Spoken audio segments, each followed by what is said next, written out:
Voilà, bonjour chers amis, vous voyez, ça c'est ma valise. Dans les années 1995-93, vous voyez, dedans il y a des perles, car je vous parle dans mon livre de mon... Enfin, je suis en admiration pour les pierres précieuses, les perles en cristaux et des fils de fer avec des pinces et tout ce qu'il faut. Un jour à Paris, j'ai vu un moine tibétain, là, dans la rue, qui vendait à quartier Saint-Michel, ce qu'on appelle des mandalas. Vous voyez, des mandalas. Si je prends une que j'aime bien, c'est avec de l'ambre. J'aime bien l'ambre, il a des qualités énergétiques. Alors, je l'ai vu bien concentré parce que je vous avais dit que j'aime bien me concentrer sur quelque chose qu'on aime et automatiquement votre conscience subjective va se connecter avec la conscience collective et vous voyez des choses. Les ondes alpha, les ondes au niveau du cerveau vont se harmoniser et tu captes ce qui arrive de ton plexus solaire. Donc, à un moment donné, dans une phase de ma vie, eh bien, j'ai commencé, en observant, à fabriquer ça. Ça s'appelle des mandalas tibétains pour la méditation, la prière, la concentration. Alors, vous savez, ça demande beaucoup d'intelligence, beaucoup de travail. Il faut tourner le fil de fer avec des pinces, introduire les cristaux, les perles, et bien les ajuster pour que ça fasse quelque chose de dynamique, parce que moi, j'aime bien tout ce qui est dynamique, vous voyez. Donc, d'abord, on raconte des histoires comme ça, intéressantes. Commençons par une cellule. La vie commence dans une cellule, avec une cellule, ovule, spermatozoïde. Et après, il se divise, vous voyez, il se divise en deux. Attendez, on va faire comme ça, en deux. Il se divise en deux. Et puis chaque cellule va s'épanouir. Voilà. Et ensuite, eh bien, l'embryon, lui, il est formé de 3 feuillets embryonnaires.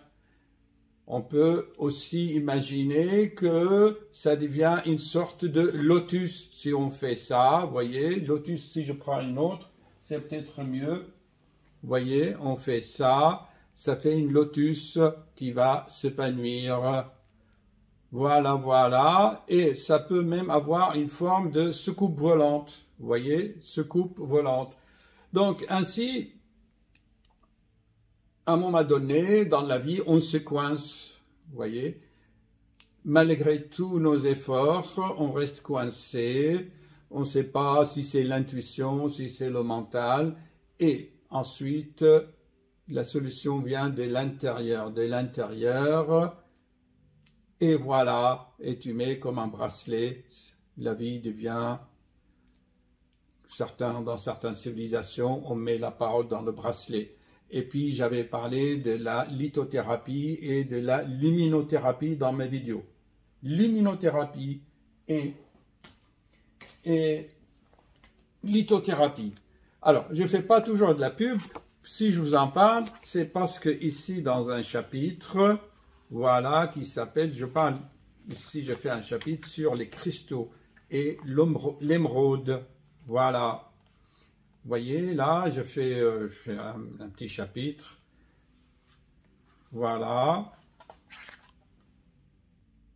Vous voyez, chers amis, ce n'est pas un livre de médecine. Il y a 666 pages. Je parle de tout. C'est un traiteur de connaissances. Et à un moment donné, je parle des pierres précieuses, l'émeraude. Et là, je vous explique différents aspects de ces cristaux et comment nous, en médecine, on s'en serve. En fait, le but de la vidéo, c'est de vous montrer ma mandala tibétain préféré avec des petites émeraudes vertes, mais ça, c'est, bien sûr, c'est en vert, hein. Vous voyez, des petites perles comme ça, très jolies.